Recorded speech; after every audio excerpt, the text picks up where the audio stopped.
What's a mystery you can't believe is still unsolved? Brandon Swanson, he was on the phone with his father late one night, after a car accident, said, "Oh shit," and was never heard from again. Pretty sure the prevailing theory is, he fell and died in that field and then was unfortunately ground up by large farming equipment, because they didn't see him. ETA, so, there's a lot of questions about this. This is just what I've heard. During the time that Brandon was lost, the field was not in rotation, being used at that time. The farmer that owned the field would not let police search there. So, it was a long while, not sure exactly how long, before the land was again readied for planting. By that point, he would have been nothing but bones. If the farmers had ran him over by a combine, while just bones, they would have just assumed it was another dead animal. Amber Hagerman. She was about my same age, and was killed in the city where I grew up. The Amber Alert system in the US was named in her honor, and has helped safely recover many abducted children. However, Amber's murderer was never found, and the tip hotline for her case remains open. We had a woman go missing in Denton, nearly 30 years ago. She made a phone call from a payphone at a convenience store for someone to come pick her up, and she just disappeared. I was convinced her remains were in the drainage ditch near the store, and got washed away with the rain. That ditch became a river as a form of flood control. A few years ago, a man confessed to her murder, and led investigators to where he buried her body. This is because DNA evidence linked him to another murder committed that year. No doubt, he's leading them to bodies in an attempt to either get a favorable sentence, or to postpone an execution. I'm not familiar with the Hagerman case, besides the Amber Alert aspect of it. But I hope they got DNA evidence, to maybe figure out who the killer was. The Setagaya family murder, in which the Miyazawa family were murdered in their home, in December 2000. The killer was confident, having left fingerprints and DNA evidence, as well as the clothes he was wearing, in the house. Sand was analyzed from the scene, and had sand from Edwards Air Force Base in California. Not only that, only 120 sweaters of the kind the killer was wearing were sold. Somehow, still not solved. The murder of Elizabeth Barraza.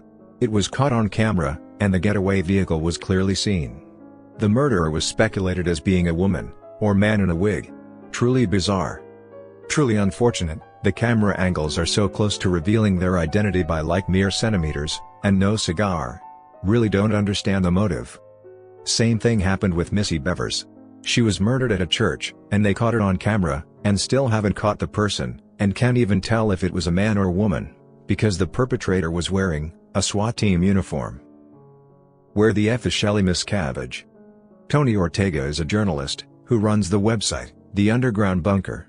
He is an expert in Scientology, and has devoted much of his professional life to reporting on it. I have followed him for years, and consider his credentials impeccable. He said that, according to a contact who works within the organization, Shelley is near Lake Arrowhead.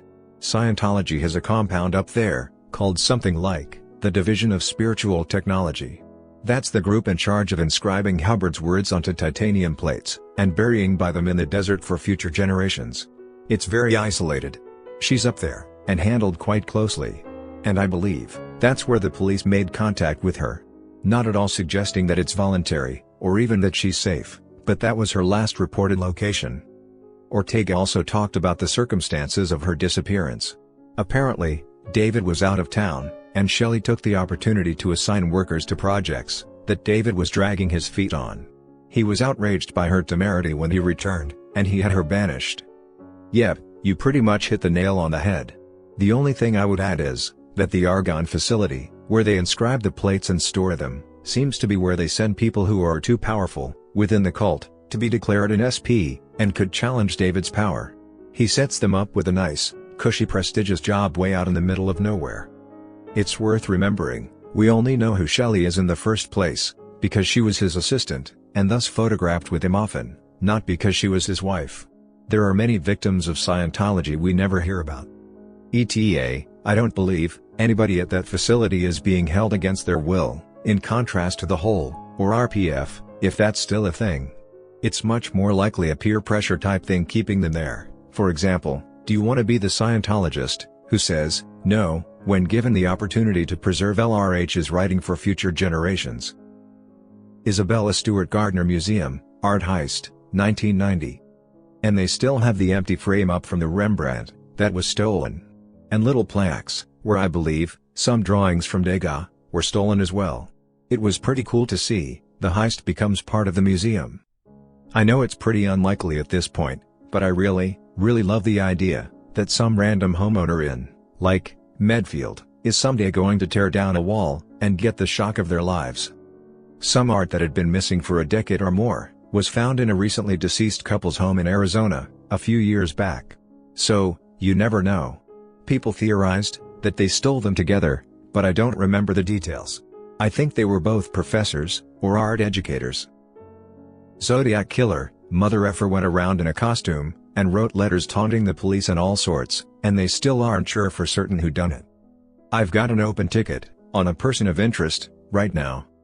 The wildest part so far is, there's this month-long window between when Arthur Lee Allen was interviewed at his work in 1972, and when a search warrant was executed against him.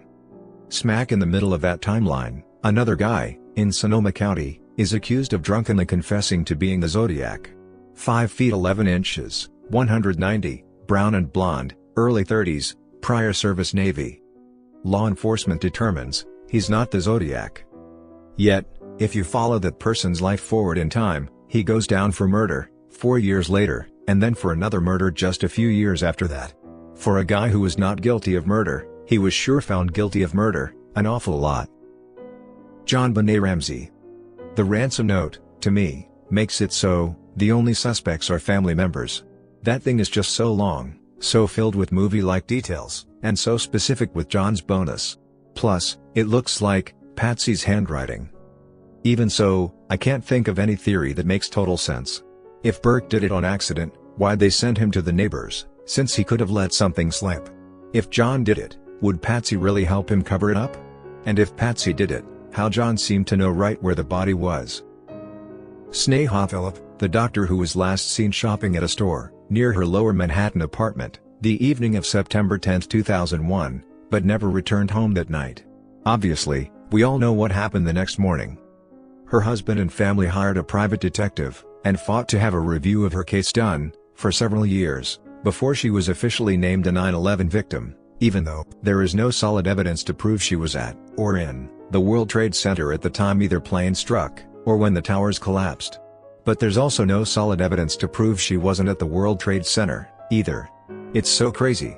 In a nutshell, there are about 4 or 5 theories on what happened to her, and all of them are evenly plausible. When I was a kid, over the course of like 10 years, a bunch of severed feet washed up upon the shores of Vancouver Island. It was almost always 1 foot in a shoe, like 3 to 5 years apart. Super odd. Edit, since August 2007, 20 different feet have been recovered in the Salish Sea region alone. This is kind of solved. From what I remember, they determined that due to water currents, the feet were from people who had jumped to commit suicide.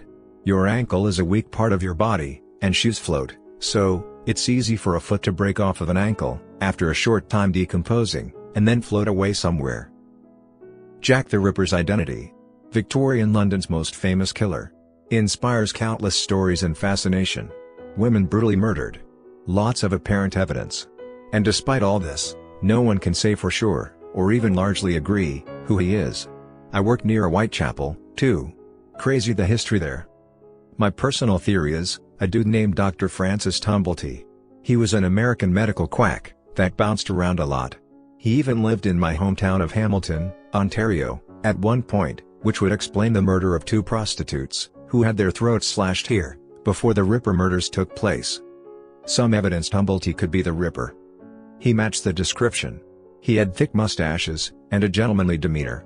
Some describe the Ripper as speaking with a foreign accent, which, being American, Tumblety would. He was formerly a surgeon and knew about human anatomy. He had human uteri on display in jars in his home. Jack the Ripper was known for removing the uteri of his victims. He was very good at evading police.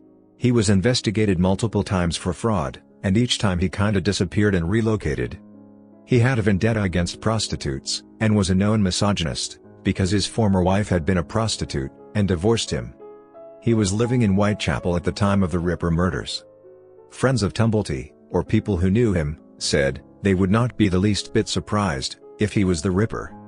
He apparently vanished when police came to question him about the Ripper killings. Likely just moved again. The only evidence they have that makes people say it isn't him is that he was too tall. I'm no detective.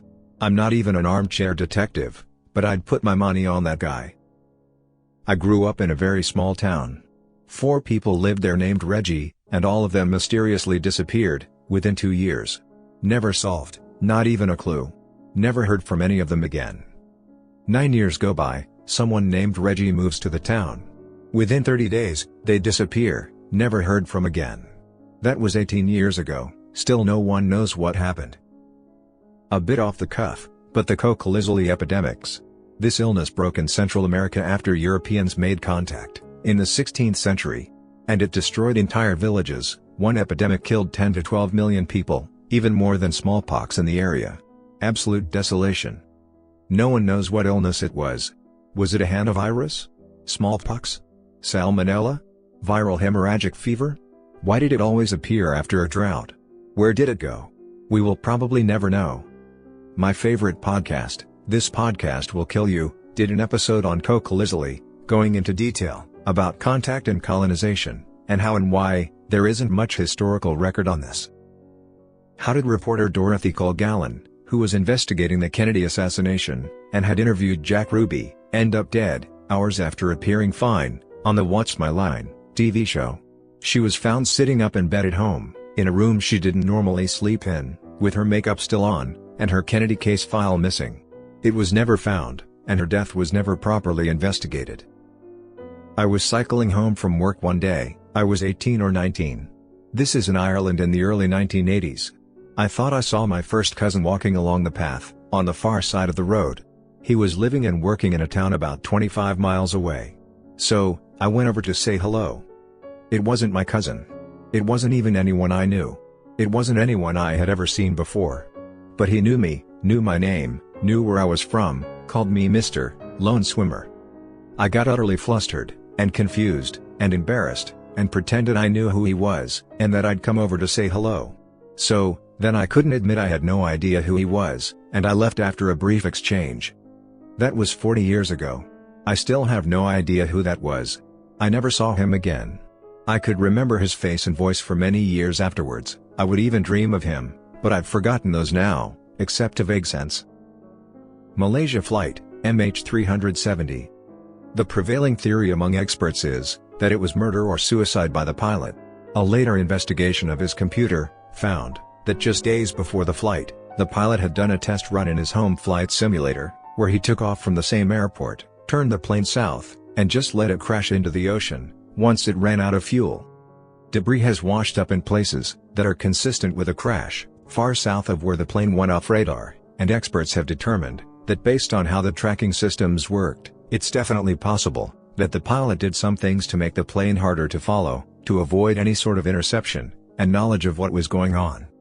They think he either created a distraction, or otherwise, got the co-pilot to leave the cockpit, and then manually dropped the cabin pressure, which would have knocked everyone out, possibly including himself. He could have used supplemental oxygen to fly the plane for a while, or perhaps just set the autopilot before he dropped the pressure, so that he passed out as well. Brian Schaefer's disappearance. He was in a bar, and afterwards disappeared. Surveillance photos never show him exiting, but a search never found him. I don't remember the in-depth details, though. True Crime Garage just did an interview with the original lead detective. The theory about there only being one way out, under the cameras, is BS. There were other ways out that weren't on camera. After listening to that interview, I think the case was way more thoroughly investigated than originally thought. His theory is, he left out the back, drunk, opened the side of a dumpster to puke, and passed out in the dumpster, and ended up in a landfill. The disappearance of Tamara Keepness, age 5, from Regina, Saskatchewan, Canada, on July 5, 2004. It's been 20 years and 4 days since anyone has seen or heard from Tamara. Tamara would now be 25 years old. If she is still alive, Tamara Keepness will turn 26, on September 1, 2024. The adults in her life utterly failed her. I keep going back and forth between accidental overdose and neglect by the parents, or actually being taken.